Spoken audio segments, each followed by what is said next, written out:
Maria Gràcia intentarà resoldre un problema utilitzant la tècnica, o l'estratègia, millor dit, de la resta llevant. El trimestre passat varen anar un grup de l'escola d'excursió. Eren 4 grups, total, 4 cursos. Eren 82 alumnes. D'aquests 82 alumnes, n'hi havia 25, que eren els de primer, que varen voler fer primer una aturada a la fàbrica de vidres, que va de vora el Gaida. Molt bé. Quants en total varen arribar primer a les Puig de Randa?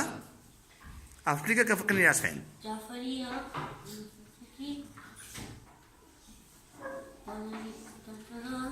ara llevaria els 20 dels 25, que me donaria 62.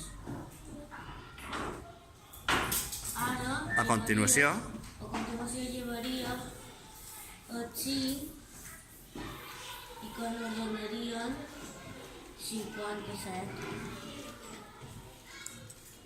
Per tant, quants alumnes van arribar a Randa? Van arribar 57.